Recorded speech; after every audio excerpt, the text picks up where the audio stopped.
আজ 5 কোটি 10 কোটি টাকা দামের গাড়ি পরে আছে, চড়ার মতো এমপি মন্ত্রী নাই। ব্যাংকের অ্যাকাউন্টে টাকা আছে, মন্ত্রী নাই। আর যারা বিদেশে পাচার করছে ওরা এখন বগল বাজাচ্ছে। কথা কন, কথা কন। ওরা আনন্দে আত্মহারা হয়ে গেছে। এত বড় বড় কথা বলতো, কই গেল এমপি মন্ত্রী? আছে, আছে। মন্ত্রীরা সব কোথায় গেল? এমপিরা সব কোথায় গেল? কোথায় কাদের কাকা? ওদের সারা দেশটা বড় লাগে ফাঁকা ফাঁকা। পালাবো না, পালাবো না, পালাবো না, পালাবো না, যাই না তাদের দেখা। ওদের সারা দেশটা বড় লাগে ফাঁকা ফাঁকা। আইন মন্ত্রী আটকে গেল আইনেরই ফাঁকে, দাড়ি সারা দরবেশটারে ভণ্ড ভণ্ড লাগে। শুনেছি ভাই কত নেতা নেত্রী খাইতেছে ভাই ডান্ডা, বিচারপতি কালামানিকের ফাটিয়েছে নাকি আন্ডা। এটা আমার খবর না, মিডিয়ার খবর। এই বিচারপতি শামসুদ্দিন মানিক আল্লামা সাইদি হুজুরকে মৃত্যুদণ্ডে রায় দিয়েছিল। আমরা বলতে চাই ওই একই ট্রাইব্যুনালে বিচারপতি মানিককেও মৃত্যুদণ্ডে রায় দিতে হবে। এই বিচারপতি শামসুদ্দিন মানিক 116 জন আলেমের তালিকা করেছিল। আমার মতো গাইবান্ধার ভাঙ্গা বক্তা রোল নাম্বার ছিল 23। আমি কত নাম্বার সিরিয়ালে?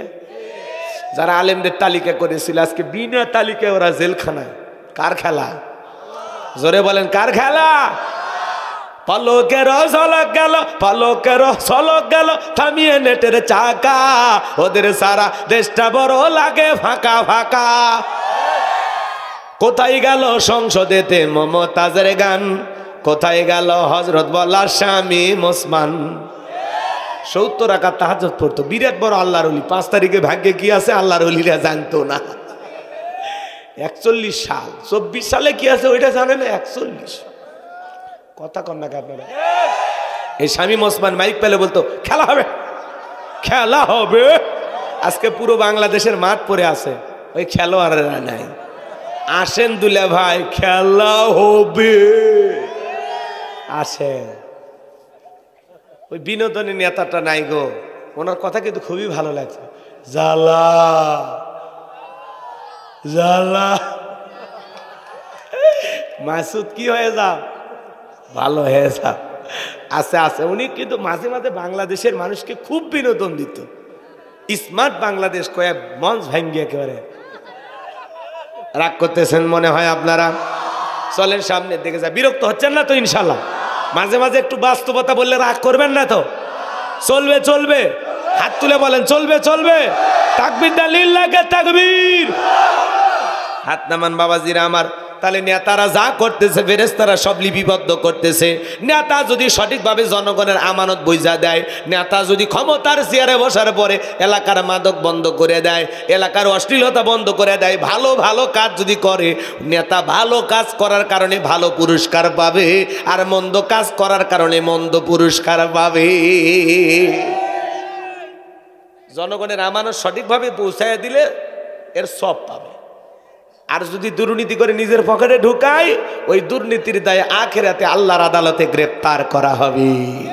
সেদিন চোর ডাকাতের কাতারে দাঁড়ায় আল্লাহ ওই সমস্ত নেতাদের বিচার করবে যারা জনগণের টাকা নিজের মনে করে মাইরে খাইছে। নেতাদেরটা ভিডিও হয়, খালি যুবকেরা যা করে ফেরেশতারা এটা ভিডিও করে না। হে যুবকে, ওই যে পার্কে কার হাত ধরে বসেছিলেন, এখন চিন্তা করো ওই ভিডিও ফেরেশতাদের কাছে থাকলে কিয়ামতের ময়দানে আল্লাহ যখন দেখাবে, আপনি যখন বলবেন না আল্লাহ না আমি এগুলো করিনি, আল্লাহ তখন বলবে এ পাগল, খালি রেকর্ড নাই, তোর ভিডিও আছে, ভিডিও থাম, পর্দায় ভিডিও দেখাবে। কথা কয় না? সোয়ালা নৌকা চড়ে যে ঘুরছেন বান্ধবীর হাত ধরে নৌকা ভাড়া নিয়ে, মনে আছে সেদিনের কথা? এটা যে ভিডিও হয়ে গেছে, কি করবেন? এই জন্য হযরত আলী রাদিয়াল্লাহু তাআলা বলেছেন, তোমরা যৌবনের তাড়নায় গুনাহ করো, কিন্তু একদিন তোমাদের যৌবন থাকবে না, কিন্তু আমল নামায় গুনাহটা ঠিকই লেখা থাকবে। এই জন্য ওই গুনার জন্য অনুতপ্ত হয়ে এখনো সময় আছে, তওবা করেন, আল্লাহ মাফ করে দিতে পারে। আল্লাহ সাত্তার, দোষ গোপন রাখছে, প্রকাশ করে দেয় নাই। এখন অনুতপ্ত হয়ে সিজদায় গিয়ে কাঁদেন আর বলেন আল্লাহ ওই অপরাধ করছি, ওই গুনাহ করছি, এ পাপ করছি, দুনিয়ার কেউ জানে না, তুমি জানো। দয়া করে গোপন জিনিস গোপন রাইখা তোমার বান্দারে মাফ করে দাও। চাওয়ার মতো যদি চাইতে পারেন, তওবার মতো যদি তওবা করতে পারেন, আল্লাহ মাফ করে দেবে। তওবা করার পরে শর্ত হলো জীবনে কোনোদিন আর ওই গুনাহগুলো করা যাবে না, ফিরে আসা লাগবে, একেবারে জনমের মতো ফিরে আসা লাগবে। কষ্ট হচ্ছে বাজান? এ যুবকে, তাহলে পার্কে কারা হাত ধরে বসে আসো? সয়েলানো করেছো চরের ভিতরে, কার সাথে ভিডিও করছো, টিকটক করছো, লাফালাফি করছো, ছবি তুলছো, সব ভিডিও ফেরেশতারা করে রাখছে। এখনো যদি সময় থাকে মাথাটা নত করে সিজদায় গিয়ে আল্লাহর কাছে কাঁদো আর বলো, আল্লাহ এগুলো আমাকে মাফ করে দাও, আমি ভুল করছি। আমাদের স্বভাব হলো গুনাহ করা। শয়তান ওয়াসওয়াসাতে আমরা গুনাহ করতে মজা পাই, কথা কয় না? কিন্তু বান্দা যতই গুনাহ করুক, আল্লাহর কাছে যদি মাফ চায়, আল্লাহ তার বান্দাকে মাফ করে দেয়। কোনো বান্দা যদি অনুতপ্ত হয়ে, কোনো বান্দা যদি তওবা করে, আল্লাহর কাছে ফিরে আসতে চায়, ওই অনুতপ্ত বান্দার চোখের পানি নাকের ডগা থেকে মাটিতে পড়ার আগেই আল্লাহ তার জীবনের গুনাহগুলো মাফ করে দেয়। পারবো তো ইনশাআল্লাহ? হে যুবক শোনো, যারা বিয়ে করেছেন, যুবকেরা যখন বাসর ঘরে বউ নিয়ে ঢোকে, ওই সময় ফেরেশতারা একটাও থাকে না, সব ফেরেশতা ঘুমের ট্যাবলেট খায়, ঘুমায়। কথা কয় না কে? ফেরেশতাদের ঘুম আসে? ওরা খায়? ওদের না খাওয়া আছে না ঘুম আছে। এদিক খেয়াল করেন, যুবক বাসর ঘরে বউ নিয়ে ঢুকে চুপচাপ আছে, এর নাম আবুল, উত্তরপাড়া লাখিকে করেছে কবুল, 1 লাখ টাকা মহারানা ধার্য করিয়ে 1000 টাকার নাকের ফুল, জীবন পুরোটাই ভুল। কথা কন না কেন? 1000 টাকার নাকের ফুল দিয়া বউ বাড়িতে নিয়ে আসে। বলেন তো, পুরুষ যারা আছেন, মহারানা দেওয়া নফল না ফরজ? প্রত্যেকটা নারী যারা আছেন, মা বোনেরা শুনে যান, মহারানা না দেওয়া পর্যন্ত কোনো পুরুষের সাথে বিয়ে করতে রাজি হবেন না। কথা কয় না কে? দেখি তো ওরা নারী পায় কোথায়? রাগ করতেছেন আপনারা? মহারানা পাওয়া প্রত্যেকটা নারীর হলো অধিকার, আর এই অধিকার প্রতিষ্ঠিত করার দায়িত্ব হলো প্রত্যেকটা পুরুষের। বউ মহারানা দিয়া ঘরে তুলবেন, কথা কন। আর বিয়ে করার সময় নাকে রুমাল লাগে, সেই শরম। পুরুষের আবার কিসে শরম? যারা নাকে রুমাল দিছে এরা যৌতুক নিয়ে বিয়ে করছে, এরা মহারানা ফাঁকি দিছে, কথা কন। যারা কন্যা পক্ষের উপরে জুলুম করে যৌতুক নেয়, কাঁচা পায়খানা খাওয়া যেমন হারাম, কন্যা পক্ষের কাছ থেকে জোর করে জাবি করে তেমনি টাকা আদায় করা হারাম। তোমার একটু মায়া হয় না? একটা মা বাবা কত কষ্ট করে 16 বছর 18 বছরের একটা মেয়েকে তিলে তিলে নিজেদের শরীরে রক্ত ঘাম পানি করে লালন পালন করলো। মেয়েটা যখন যুবতী হয়ে গেল, তোমার মতো চেনা নাই জানা নাই অপরিচিত একটা যুবকের হাতে তুলে দিল, নিজের কলিজাটা ছিঁড়ে তোমার মতো যুবকের হাতে দিল। ওই মেয়েটাকে বিয়ে করে বাড়িতে নিয়ে আসার পরে ওই মেয়েটা তোমার সন্তান ধারণ করবে, তোমার খাবার রান্না করবে, তোমার পোশাক পরিষ্কার করে দেবে। ওই মেয়ের থেকে যত উপকার যত লাভ সব তুমি গ্রহণ করবা। ওই মেয়ের দ্বারা তার মা বাবা কোনোদিন লাভবান হবে না। কথা বলেন ঠিক কিনা? দেখেন না বিদায় বেলায় কত মা কত বাবা রান্নাঘরে গিয়ে গুমরে গুমরে কাঁদে। আরে মানুষজন ডেকে বলে, ভাই তোর মার মেয়েটা স্বামীর বাড়িতে যাবে, চলো না জামাইয়ের হাতে তুলে দাও।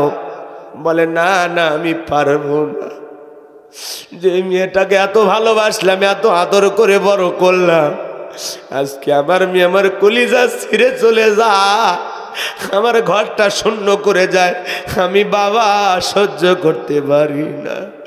মেয়েটা মা গুমরে গুমরে কাঁদে, রান্নাঘরের দেওয়াল ধরে কান্না করে। মানুষ ডেকে বলে, ভাবি জামাইয়ের হাতে মেয়েটাকে তুলে দেন, মানুষ ভাববে জামাই মনে হয় আপনার পছন্দ হয় না। মা বাবা যাও জামাইয়ের হাতে মেয়েটাকে তুলে দেয়, কত মা বাবা ওই জায়গায় জ্ঞান হারায় ফেলে। বাবা কাঁদে আর ডেকে বলে, ও আমার নতুন জামাই। মেয়েটারে কোনোদিন আমরা ধমক দিয়ে কথা বলি না, কষ্ট পাবে বলে আজকে সেই মেয়েটাকে তোমার হাতে তুলে দিলাম। ছোট মানুষ, ভুল করলে মাফ করে দিও। নিজের কলিজাটা ছেড়ে তোমার হাতে তুলে দিল রে যুবক। সেই শ্বশুর শাশুড়ির উপরে যারা জুলুম করে যৌতুক নেয়, এদের চাইতে ছোট লোক আল্লাহর দুনিয়া তার কেউ হতে পারে না।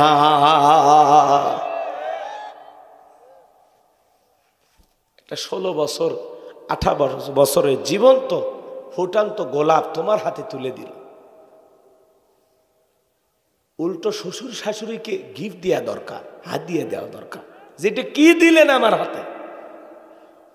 আর এই মফিসগুলো শ্বশুরের বাড়ি থেকে জুলুম করে যৌতুক নেয়, যৌতুকের টাকার জন্য বউরে পিটায়। এর চাইতে বড় ছোট লোক আর কেউ আছে?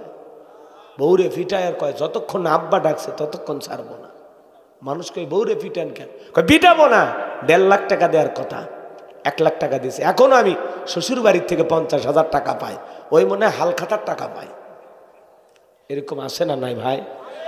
আজকে একটা মেয়েকে জুলুম করে যৌতুকের জন্য পিটাচ্ছ, মনে রাখবা তোমার মেয়েকে আর একজন এইভাবে জুলুম করে পিটাবে, সেই দিন বুঝতে পারবা যে কলিজায় ব্যথাটা কেমন লাগে। সেই দিন বুঝবা, সেই দিন। সাবধান হয়ে যাও। হারাম টাকা নিয়ে জীবনে কোনোদিন সফল হতে পারবা না, কল্যাণ পাবা না, বরকত পাবা না। শ্বশুর শাশুড়ির দোয়া নাও, ভাগ্য আল্লাহ খুলে দেবে। কি আমার কথা কি বিরক্ত হচ্ছেন আপনারা? আবার দেখবেন বলে আমরা অমুক বংশের লোক, 300 জন 500 জন বরযাত্রী খাওয়াইতে হবে। এইরকম খাওয়ার সাথে ভিক্ষে করে খাওয়া ভালো। কে বলেছে আপনার 500 জন বরযাত্রী নিয়ে আসা লাগবে? কে বলেছে? যেই বিয়েতে যত খরচ কম, ওই বিয়েতে তত বরকত বেশি। সুবহানাল্লাহ। যদি খাওয়া দাওয়ার বেশি আঞ্জাম করাই লাগে, ছেলের বাড়িতে হবে, মেয়ের বাড়িতে না। কথা কন। মাত্র কয়েকজন নিয়ে যাবেন। আর যদি মেয়ের বাড়িতে আয়োজন হয়, গোপনে টাকা দিবা।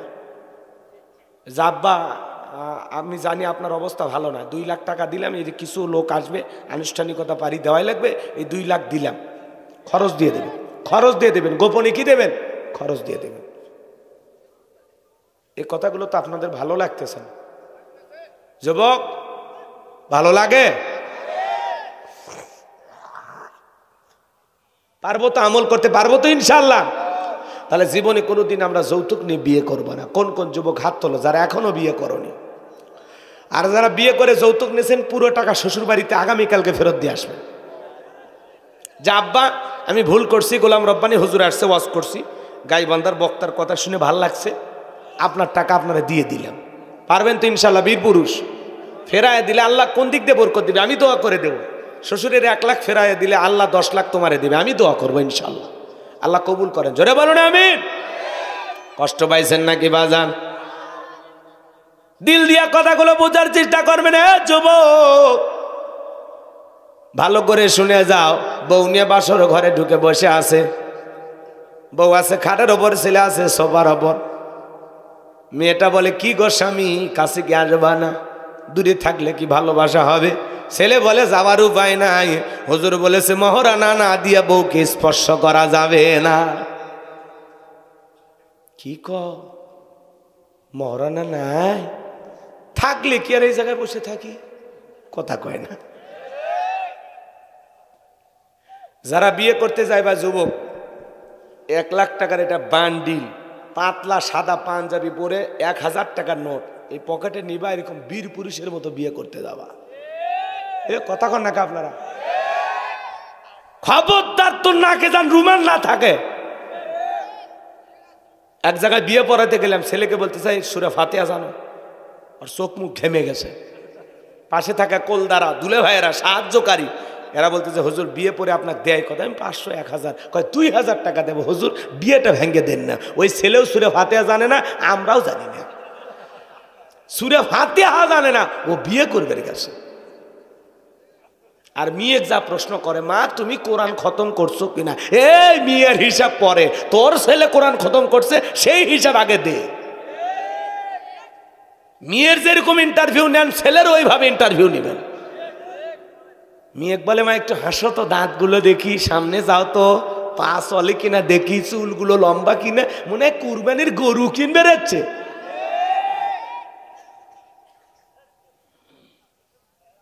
খবরদার, আল্লাহর সৃষ্টি, অসুন্দর বলার কোনো জায়গা নেই। পছন্দ হয়নি মুখের উপরে কোনো উল্টাপাল্টা কথা বলবেন না।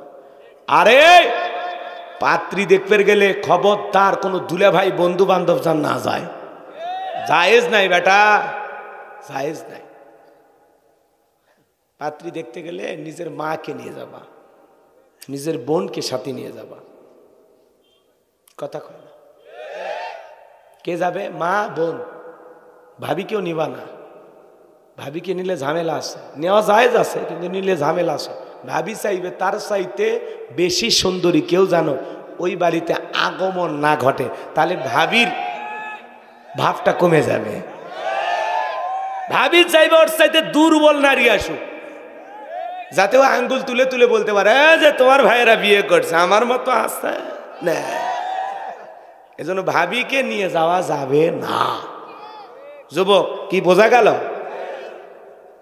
আবার খালাকেও নেওয়া যাবে না, কারণ খালার বাড়িতে একটা মেয়ে আছে, যতই মেয়ে সুন্দরী হোক তখন বলবে হ্যাঁ এর সাথে আমার বাড়ির লাভলি ভালো। কথা কয় না? এই জন্য দুইটা মহিলাকে নেবেন না, মাকে নেবেন আর বোনকে নেবেন। মা চাইবে আমার ছেলের একটা রাজকন্যার মতো বউ হোক, বোন চাইবে আমার ভাইয়ের একটা সাদের মতো ভাবি হোক। এই দুইজনের মধ্যে কোনো ভেজাল নাই। কি হুজুর, ওয়াজ কি চলবে না? দোয়া করবে। এই জন্য যুবক, তোদের পায়ে হাত দিয়ে অনুরোধ করি, খবরদার, খবরদার, বিয়ের আগে কোনো অবৈধ কোনো সম্পর্ক করবা না। মনে থাকবে তো ইনশাল্লাহ? কষ্ট হয়? তাহলে কোন জায়গায় আছে? বাসর ঘরে। কোথায়? কোথায় গো? হুজুর কি বলছে? এই ছেলে পেলে মাথা ঘোরায় না। চার ছেলে বলবে আব্বা আমি বিয়ে করব, তখন বলে মহারানার টাকা আছে? বাপ হন, ইসলামিক বাবা হন, ছেলে মহারানার টাকা রেডি করবে তারপরে বিয়ে দেবে। কথা কন? ছেলেকে বলবেন, ছেলে যখনই বলবে আব্বা আমি বিয়ে করব, ঠিক আছে বাবা আমি বিয়ের জন্য রাজি, তুমি মহারানার টাকা, তোমার স্ত্রী যদি বলে আব্বা আপনার টাকা আছে, হ্যাঁ বউ নিয়ে ঘুমাবা তুমি, মজা মারবা তুমি, আর মহারানার টাকা দেবো আমি, এটা হবে না। বউ তোমার, মহারানা পরিশোধ করার দায়িত্ব তোমার। কথা কন ঠিক কিনা? পারবেন তো এরকম বাবা হতে? ঠিক আছে, আল্লাহ কবুল করুন। জোরে বলুন আমি। আমার ভাইয়েরা সামনের দিকে যায়, মেয়েটা চিন্তা করলো স্বামীর পকেটে টাকা নাই, বাসর ঘরের স্বামী যদি আমার কাছে না আসে জীবনটা বৃথা। এরকম রাত তো জীবনে বারবার আসবে না। আসবে নাকি? একজন আল্লাহর ওলির ছোট্ট একটা ঘটনা আমার মনে পড়ে গেল, আমি কি বলবো? বলবো। আল্লাহর ওলির নাম ছিল আমর বিন আস। 2 বছর ধরে পাত্রী খুঁজতেছেন, বিয়ে করবেন, কিন্তু কোনো ভাগ্যবান নারী খুঁজে পায় না। হঠাৎ করে একদিন আসর নামাজ পড়ার পরে তার বন্ধুর সাথে দেখা হয়ে গেল। ডেকে বলে, দোস্ত তুমি কি বিয়ে করছো? বলে না, করি নাই। আমি নিজে বড় আলেম হতে পারি নাই, কিন্তু আমার মনের আশা আমি এমন একটা নেককার বিবিকে বিবাহ করব যে নারী পর্দা করে, নামাজ পড়ে, কোরআন তেলাওয়াত করে। কার মেয়েকে বিবাহ করব যার পেট থেকে একটা নেককারের সন্তান পাওয়া যাবে। গাছ যদি ভালো হয় ফলও ভালো হবে। কথা কোন ঠিক কিনা? বিয়ে করার আগে দেখবা মেয়ের মা পর্দা করে কিনা, এমন কি ওর নানি দাদি পর্দা করে কিনা, কারণ গাছের গোড়া ঠিক মাথাও ঠিক। ওর আগে মায়ের পর্দা দেখা লাগবে, ওর নানির পর্দা দেখা লাগবে। কথা কন? শোনো যুবক, পাগল হয়ে যায় না। হ্যাঁ, সামনের দিকে যায় আমার ভাইয়েরা। এইবার যে কথা বলতে চাচ্ছিলাম, দিল দিয়া কথাগুলো বুঝা যাক। আল্লাহর ওলি আমর বিন আসের বন্ধু ডেকে বলে, দোস্ত আমার জানা মতে এই গ্রামে একটা মেয়ে আছে, যেই মেয়েটা তার মা বাবা ছাড়া দুনিয়ার কোনো পুরুষের সাথে দেখা করে নাই, কথাও বলে নাই। এই মেয়েটা হলো নেককার নামাজি। আল্লাহু আকবার বলে। এইবার আমর বিনাশ তথ্য নিয়ে দেখলো ঘটনা সত্য, মেয়েটা বাবা মা সারা দুনিয়ার কারোর সাথে কথা বলে নাই, বিবাহ হয়ে গেল। বাসর ঘরে প্রবেশ করবে, তাকায়া দেখে বাসর ঘরে আমর বিনাশ তার প্রিয়তমা স্ত্রী আল্লাহ রাব্বুল আলামিনকে সিজদা দিতেছে, বাসর ঘরে নামাজ আদায় করতেছে। বলুন মারহাবা। স্বামী ঘরে ঢুকে বউ কি করতেছে? স্বামী ঢুকে দেখে বউ নামাজ পড়তেছে, মনের মধ্যে খুশি হয়ে গেল, আল্লাহ এইরকমই তো চাইছিলাম। আর আপনি হে যুবক বিয়ে করে বউ পায়া মাথা ঠিক নাই, ভিডিও করতেছে। আবার ক্যামেরাম্যান বলতেছে ভাইয়া একটু স্মাইল হাসি হবে, বউকে একটু চাপে ধরেন, একটু মালা বদল, একটু মিষ্টি খাওয়ানো, কথা কর। বাসর ঘরে সিনেমার মতো ভিডিও হচ্ছে, মনে হয় শুটিং চলতেছে, ক্যামেরাম্যান আছে, আরো বন্ধু বান্ধব আত্মীয় স্বজন সবাই আছে, এদের সামনে বইয়ের কপালে চুমা খাচ্ছে। কত বড় আহাম্মক পুরুষ, কথা কন নাকি আপনারা? রাগ করতেছেন? করেন না, রাগ করলে করেন না। বউ পায়া মাথা ঠিক নাই, বাসর ঘরে ঢুকে একটা ক্লিক করেছিল, ক্লিক সেলফি তুলে ফেসবুকে ছাড়ে। দোস্তরা উত্তরপাড়া লাকিকে দেনমোহর ফাঁকি দিয়া বিয়ে করে নিয়ে আসলাম, আজকে আমাদের জীবনের প্রথম রাত, দোয়া চাই রাতটা যেন ভালো কাটে। আর দেখো তো দোস্তরা আমার বউটা কেমন দেখা যাচ্ছে। এখন লাইক কমেন্ট শেয়ার শুরু হয়ে গেছে। যারা নিজের বইয়ের ছবি ফেসবুকে ছাড়ে এর চাইতে ছোট লোক আর কেউ নেই। এর রুচিতে সমস্যা। এই বউ হলো পার্সোনাল জিনিস, পাবলিসিটি করার জিনিস না, এটা ঢেকে রাখার জিনিস, খুলে দেখানোর জিনিস না। কথা বলেন কে হুজুর? জায়েজ আছে? তাহলে বইয়ের ছবি ফেসবুকে ছাড়ে তারা, ওদের হিরো আলমের মতো রুচি যাদের। কথা কন না কে? আচ্ছা হিরো আলম শিল্পী, নায়ক, আর চেয়ারার সাথে যায় এগুলো, কিন্তু মানুষ তাও মহব্বত করে। এমনও লোক আছে আমি হিরো আলমের পাগল ভক্ত। কি বলবেন, এটা কি বুঝাবেন? কিচ্ছু বলার আছে? দেশটা এরকম। রাগ করতেছেন মনে হয়। আমর বিনাশ বউ বাসর করে নামাজ আদায় করতেছে, দেই কেমনটা ভরে গেল। এইবার নামাজ শেষে যখন স্বামী স্ত্রী দেখা হয়ে গেল, সালাম আদান প্রদান হয়ে গেল, মনটা আরো খুশি হয়ে গেল। এইবার ঘোমটা তুলে যখন বইয়ের চেহারার দিকে তাকাইছে, এক নজর দেখা ঘর থেকে দৌড়ে বের হয়ে আসছে, আর ঘরে ঢোকে না। বউ এইবার চিন্তা করলো স্বামীর সাথে তো কোনো বেয়াদবি করি নাই, সালাম কালাম হয়েছে, কোনো বেয়াদবি করি নাই, আমার চেহারাটা দেখে কেন আমার স্বামী দৌড় মারলো? দেখি তো আমার স্বামীটা গেল কোথায়। এক পা দুপা করে দরজার কাছে এসে তাকায় দেখে স্বামী বাড়ির বারান্দায় দাঁড়িয়ে আছে। এইবার ডেকে বলে, স্বামী আমি শুনেছি আপনি নাকি অনেক বড় আল্লাহর ওলি, আজকে আমার জীবনের প্রথম রাত, বাসর রাত। জীবনে কোনোদিন কোনো পুরুষকে আমি দেখি নাই, জীবনে প্রথম আমি আপনাকে দেখেছি গো স্বামী। আপনি যদি আজকে আমার হক না আদায় করেন, যত বড় আল্লাহর ওলি হন, কঠিন কিয়ামতের ময়দানে আল্লাহর দরবারে আমি আপনাকে আসামি বানাবো। এবার আল্লাহর ওলি আমর বিনাশ বাসর ঘরে প্রবেশ করলেন, বিবির সাথে ভালোবাসা বিনিময় হয়ে গেল। পরের দিন সকালবেলা ঘুম থেকে উইঠা বউকে রেখে চলে গেল। এক দুই নয় 25টা বছর কেটে গেল, আর বইয়ের খবর নিল না। 25 বছর পরে তাদের জীবনের ঘটনাটা কোন দিকে মোড় নেয় আমি কি একটু বলবো? কারা কারা শুনবেন হাত দুইটা তুলে দেখান, লিল্লাহে তাকবীর। হাত নামানোর ভাইয়েরা। তাহলে বাসর ঘরে বউ বলতেছে, আরে স্বামীর যদি টাকার লোভটা করি তাহলে তো আমার কাছে আসবে না, ভালোবাসবে না। ব্ল্যাকমেল কইরা যে বইয়ের কাছ থেকে মহারানার টাকাটা মাপ নিল, ফেরেশতারাকে ভিডিও করছে কিনা, লেখছে কিনা, দেখছে কিনা। এইবার বাজান স্ত্রী বাধ্য হয়ে বলতেছে, ঠিক আছে যাও মাফ করে দিলাম। এটা মাপ না, এটা মাফ হতে পারে। আপনি 50,000 টাকা দেন, দিয়ে 50,000 টাকা আপাতত কিছুদিন মাফ চান, যে শোনা 1 লাখ টাকা 50 দিলাম, আর বাকি 50 আমি পরে আস্তে আস্তে পরিশোধ করে দেব। আমাকে আপাতত মাফ করে দাও, এটা মাফ করবে, কিন্তু এক দেখায় 1 লাখ টাকা জীবনেও মাফ করেনি। আপনি আপনার বউকে কালকে জিজ্ঞাসা করেন, আপনার বউ সত্যি আপনাকে মন থেকে মাফ করেনি? যারা এখনো বইয়ের দেন মহারানা পরিশোধ করেন নাই, বইয়ের মহারানা আদায় করেন নাই, এখনো সময় আছে আদায় করেন, না হলে কিয়ামতের ময়দানে জিনাকার নারী পুরুষের কাতারে আপনাকে আল্লাহ দাঁড় করাবে। সাবধান, যতটুকু পারেন পরিশোধ করে দিয়ে বাকিটা মাফ চেয়ে নেন। আল্লাহ বোঝার তৌফিক দান করুক, জোরে বলুন আমিন। মুফতি গিয়াসউদ্দিন তাহিরি যে ওয়াজ করে সেইটাও রেকর্ড হচ্ছে, কথা বলেন ঠিক কিনা? দেখেন মুফতি গিয়াসউদ্দিন তাহিরি হুজুর, তার পাওয়ার কত, তার পাওয়ার কত। প্রশাসনের ভাইরা তাকে গ্রেফতার করতে গেছে, কোনো কারণে তাকে জিজ্ঞাসা করবে, তার বিরুদ্ধে 2টা মামলা হয়ে গেছে। কয়টা মামলা? এইবার যখন তাকে ধরতে গেছে তার ভক্তরা পুলিশের গাড়ি ভাঙচুর কইরা 6 জন পুলিশকে আহত কইরা হাসপাতালে পাঠাইছে। তাহলে তাহিরি হুজুরের ভক্তের পাওয়ার কত বোঝেন?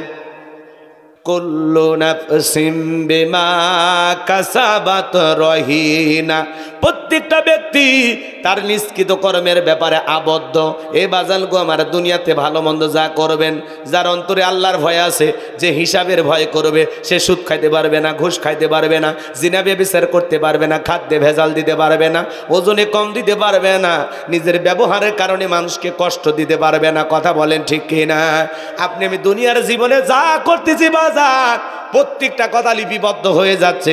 আমি গোলাম রব্বানি কি ওয়াজ করতেছি, লিপিবদ্ধ করা হচ্ছে, রেকর্ড করা হচ্ছে। মুফতি গিয়াসউদ্দিন তাহিরি যে ওয়াজ করে সেইটাও রেকর্ড হচ্ছে, কথা বলেন ঠিক কিনা? দেখেন মুফতি গিয়াসউদ্দিন তাহিরি হুজুর, তার পাওয়ার কত, তার পাওয়ার কত। প্রশাসনের ভাইরা তাকে গ্রেফতার করতে গেছে, কোনো কারণে তাকে জিজ্ঞাসা করবে, তার বিরুদ্ধে 2টা মামলা হয়ে গেছে। কয়টা মামলা? এইবার যখন তাকে ধরতে গেছে তার ভক্তরা পুলিশের গাড়ি ভাঙচুর কইরা 6 জন পুলিশকে আহত কইরা হাসপাতালে পাঠাইছে। তাহলে তাহিরি হুজুরের ভক্তের পাওয়ার কত বোঝেন? পুলিশকে পিটায় আহত করে হাসপাতালে পাঠাইছে। আমরা বলবো তাহিরি ভাই, আপনার বিরুদ্ধে মামলা হয়েছে, প্রশাসন আপনাকে ধরতে গেছে, আইনের প্রতি শ্রদ্ধা সম্মান রেখে তাদের কথায় আপনার হয় থানায় যাওয়া উচিত ছিল, অথবা তারা কি জিজ্ঞাসা করে সেই জবাবদিহিতায় সম্মুখীন হওয়া উচিত ছিল। কথা বলে ঠিক কিনা? আর তা না কইরা ভক্তদেরকে এদিকে লেলিয়ে দিয়া উনি দৌড়ে পালিয়ে গেছেন। কেন? যারা বীর পুরুষেরা পালায় না। আপনি গ্রেফতার হলে কি হবে? সমস্যা হবে? এত ভয় পান কেন? দেশের প্রশাসনের প্রতি আমাদের শ্রদ্ধা সম্মান আছে না? না, আমি তো কোনো অপরাধ করিনি, তাহলে ভয় পাবো কেন?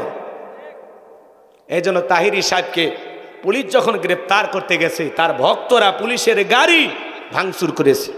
3টা গাড়ি নিয়ে প্রশাসনের ভাইয়েরা গেছিল, 3টা গাড়ি ভেঙে চুরমার করে দিয়েছে। কয়েকজন পুলিশকে তাহিরি সাহেবের ভক্তরা পিটায়া আহত করে হাসপাতালে পাঠায়। কেন রে ভাই? পুলিশের গায়ে কেন হাত দেবেন? কথা বলেন না কেন? তাহিরি সাহেব অবশ্যই গ্রেফতার হবে। যে অপরাধ শুরু হয়ে গেছে, পুলিশকে আহত করার কারণে তাহিরির ভক্ত সহ 10 জনের বিরুদ্ধে মামলা হয়ে গেছে। এখানে তাহিরি সাহেব আসামি। এখন ঝামেলা কমলো না বাড়লো? তো নিজের হাতেই ঝামেলা বাড়াইলেন। প্রত্যেকটা চ্যানেলে নিউজ প্রচার হচ্ছে ইসলামিক বক্তা তাহিরিকে গ্রেফতার করতে গিয়ে তার ভক্তের হাতে মার খাইলেন পুলিশ। চিন্তা করা যায় ভক্তের পাওয়ার কত? আমাকে পুলিশ ধরতে আসে, আমি চলে যাব, আমি তো অপরাধ করিনি। কথা বলেন না কেন? তাহিরি সাহেব আপনারা চেনেন না? কি সুন্দর বলেন, বসেন বসেন, বৈশা যান। এমন কোনো বিয়ের বাড়ি নাই, ডিজে পার্টি নাই যেখানে তাহিরি সাহেবের গান বাজে না। কথা বলে ঠিক কিনা? ওনাকে আল্লাহর কণ্ঠ দিয়েছে, একটা চমৎকার কণ্ঠ। ওই কণ্ঠ দিয়া কোরআন শোনার হক কথা যদি তুলে ধরতেন তার জনপ্রিয়তা আরো বেড়ে যেত। কথা বলে ঠিক কিনা? কি করে জিকিরের নামে লাফালাফি, উল্টা পাল্টা। আল্লাহ যেন প্রিয় ভাইকে হেদায়েত দান করেন, জোরে বলুন আমিন। আর তার বিরুদ্ধে যে মামলাগুলো হয়েছে, আমার মনে হয় মামলার মুখোমুখি হওয়া দরকার। এভাবে ভক্তদের লেলিয়ে দিয়ে পুলিশকে পিটাইয়া কয়েকদিন আপনি বাঁচবেন? ঝামেলা আরো বাড়বে। পুলিশকে খেপাইলে সমস্যা আছে না নাই ভাই?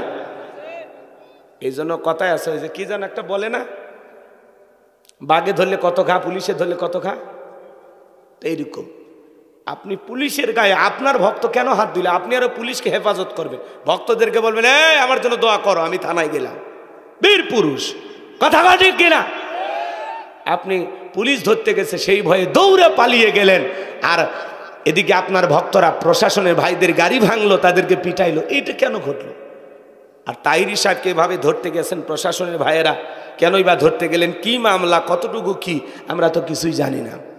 তো এজন্য আমরা বলবো, যদি তার নির্দিষ্ট কোনো অপরাধ থাকে সে কারণে আপনারা জিজ্ঞাসা করতে পারেন, কিন্তু এইভাবে খামাখা কোনো ঝামেলার তৈরি হোক আমাদের দেশে আমরা চাই না। কথা বলেন ঠিক কিনা? রাগ করতেছেন মনে হয় আমার ভাইয়েরা।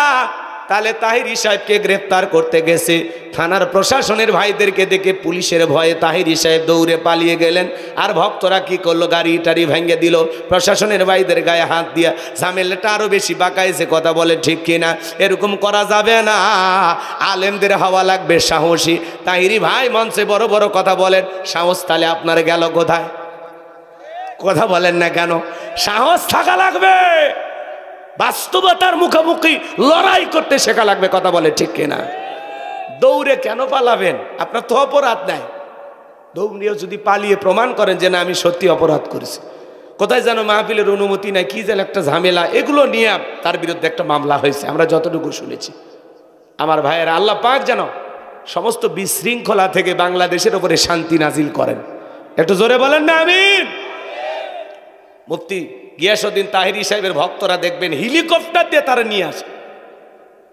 সেদিন এক মাহফিলে আমাকে মঞ্চে দেওয়ার আগে কিছু কর্তৃপক্ষের ভাইরা এসছে, তারা গল্প করতে করতে এক সময় বলতেছে, হুজুর আমরা তাহিরি সাহেবকে দাওয়াত দিছি, একটা হাফিজি মাদ্রাসা।